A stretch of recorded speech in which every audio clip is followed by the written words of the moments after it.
हम हिंदुस्तानी हैं, हम भारतीय हैं, और जैसे ही भारतीयों का नाम आता है ना तो सबसे पहले सेना की याद आती है।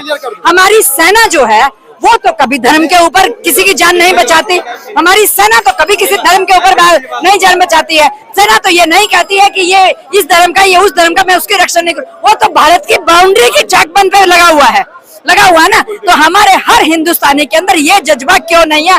क्यों हम कुर्सी सेकने वालों के पीछे हम भाग रहे हैं? ये जनता का सवाल है। सबको पूछना चाहिए, किसी के धर्म के पीछे नहीं भागना चाहिए किसी भी व्यक्ति को। अरे ये हिंदुस्तान है, हिंदुस्तान में तमाम धर्मों की है। जब देश किससे बनता है? तमाम लोगों से। समाज किससे बनता है?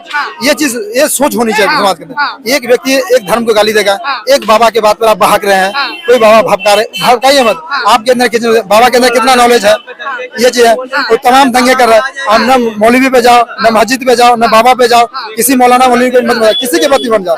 आपके अंदर क्या सोचना सकती है, समाज कैसे आगे बढ़ेगा, इस बात के स्कूल कॉलेज शिक्षा तमाम चीज बात। कल खराब था इसका मतलब नहीं उसी पे लड़ो, आज अच्छा करो।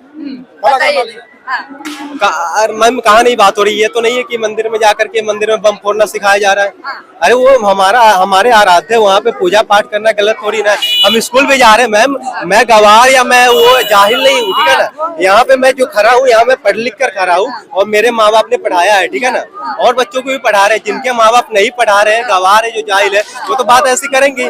सोच मानसिकता खराब निकलेगी ना, जहाँ शिक्षा नहीं। यही तो बात हो रही है कि शिक्षा के ऊपर बात क्यों नहीं हो रही है। और अगर आप शिक्षित है तो फिर आप गुमराह क्यों हो रहे हैं, और गुमराह क्यों किया जा रहा है शिक्षित को? मैम गुमराह, ये इसे गुमराह नहीं करना है। अपने माँ बाप को माँ बाप मानना छोड़ थोड़ी देंगे पढ़ लिया तो। ये तो शिक्षित होने का मतलब ये नहीं कि हम अपने आराध्य को भूल जाएंगे, अपने बाप को भूल जाएंगे, ठीक है ना। जो भूलते वो दोगले लोग होते हैं।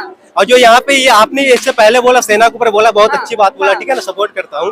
तो वही बात ये विपक्ष के नेताओं को समझ में आनी चाहिए, जो सेना के ऊपर आए दिन सवाल उठाते हैं, कितने आपने राफेल गिरा दिया, कितने विमान गिराए, तो उनको तो शर्म आनी चाहिए इस बात को लेकर के। तो ये लोग सारी बात करेंगे, ठीक है ना। इनके लिए एक ही है, मीठा मीठा गप गप करवा करवा तू तू, ठीक है ना। जो इनके पक्ष में बात आती है तो बहुत अच्छी है, सरकार बहुत अच्छी है, सुप्रीम कोर्ट बहुत अच्छी है, ठीक है ना। अगर वही पक्ष में सवाल आ गई तो सुप्रीम कोर्ट बिकी हुई है, ईडी बिकी हुई है, सीबीआई बिकी हुई है, ठीक है ना। चीजें बिकी हुई है। 25 साल से केस चल रहा था, और 4 दिन पहले जो है ना आरजेडी के जो भी नेता थे उनके ऊपर ये होता है कि अब वो IRCTC के भी आरोपी हैं, और उसके ऊपर अब वो केस पूरी जांच होगी। मैम आप मुझे 25 साल से केस चला रहा है। मैम मुझे आप एक आरोप बता दो, जो कांग्रेस पार्टी आरजेडी पे, ठीक है ना, जो बीजेपी की सरकार में लगी हो। बीजेपी की सरकार में एक भी आरोप नहीं लगी है। आरोप कांग्रेस की सरकार में लग चुकी है। वो कोर्ट में डेट उसका चल रहा था कंटिन्यू, ठीक है ना, और वो सुप्रीम कोर्ट की बिल्कुल चल रहा था। ये सुप्रीम कोर्ट का फैसला है। सुप्रीम कोर्ट आए दिन 11 साल से दिल्ली में पटाखे फोड़ने के आदेश नहीं दे रही थी, लेकिन इस बार दिया है ना, तो वो मांगा है तो दिया है। बिल्कुल दिया है। तो वो सुप्रीम कोर्ट का फैसला होता है मैम, किसी का ऐसे ही कोई सरकार के अंडर वो नहीं आती सुप्रीम कोर्ट, ठीक है। बिल्कुल सुप्रीम कोर्ट किसी सरकार के अंदर नहीं आती। बताइए जी, सुप्रीम कोर्ट किसी सरकार के तहत नहीं आती है। फैसला जो दिया है वो सुप्रीम कोर्ट के द्वारा दिया गया है IRCTC केस में। IRCTC केस में ये कह रहे हैं कि बीजेपी नेता के पास कोई मतलब दोषी नहीं है। भाई साहब थोड़ा समझ लो। अब इसका मतलब आंख पे पट्टी बांधे हुए। अब बीजेपी के नेता पास कोई केस नहीं है। इसे अगर हो जाए, करप्शन के लिए ये नहीं कहता हूँ कि बीजेपी, मैं बता रहा हूँ, ये जो करप्शन के लिए मैं ये नहीं कह रहा हूँ कि बीजेपी, हाँ मैं उठा रहा हूँ, बीजेपी के ऊपर करप्शन नहीं है, ठीक है ना। बीजेपी के नेता के ऊपर भी करप्शन है, और जो विपक्ष है उनके ऊपर भी करप्शन है। लेकिन अंतर ये है, अगर कोई वोट चोर का नारा ऐसे ही थोड़ी आया होगा, कैसे आया? जनता पूछ रही है।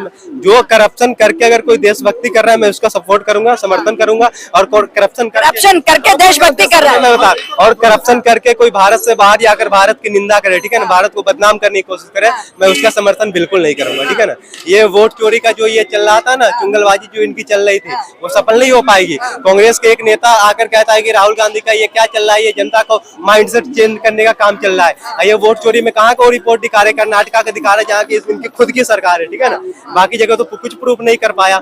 कुछ दिन पहले इनका जो नारा आया था, एक आया था क्या, सॉरी मैं भूल रहा हूँ अभी, नरेंद्र सरेंडर का नारा आया था, जो कि ट्रम्प ने युद्ध रुकवा दिया, सीज फायर करवा दिया। उस पे आपको मैं बता दूं, न्यूयॉर्क टाइम्स है, अमेरिका का वो है, ठीक है, न्यूज चैनल है, उसका रिपोर्ट आया था पूरे प्रूफ के साथ कि मोदी जी जब G7 से वापस आ रहे थे तो ट्रम्प का कॉल आया था। वो इसलिए आया था ट्रम्प का कॉल कि अभी वहाँ पे जो नेशनल पीस अवार्ड मिला है ना किसी को, नोबेल प्राइज, उसके लिए ट्रम्प कह रहे थे मोदी जी को कि मेरा नाम आप नॉमिनेट वहाँ पे करवा देना, ठीक है ना। मुनीर ने तो कर दिया ना, मुनीर ने तो दिया था ना, उनका सपोर्ट किया। मैं बता रहा हूँ, ट्रम्प ने मोदी जी को सिर्फ इसलिए कॉल करा था कि मेरा नाम आप नॉमिनेट वहाँ पे करना, ठीक है ना, और आप सिर्फ इतना बोल देना कि सीज फायर मैंने रुकवा दिया, ठीक है।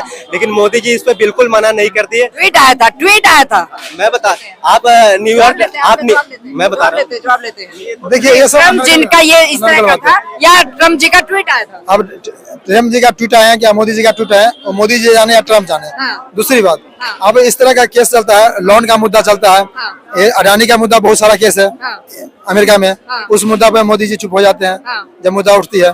जब सीज फायर आ गया 1971 में, इंदिरा जी खूब रिचर्ड निक्सन जो था वहाँ का राष्ट्रपति, वो मुद्दा रिक्शन लेते हैं कि हमारे अंगने में तुम्हारा क्या काम है।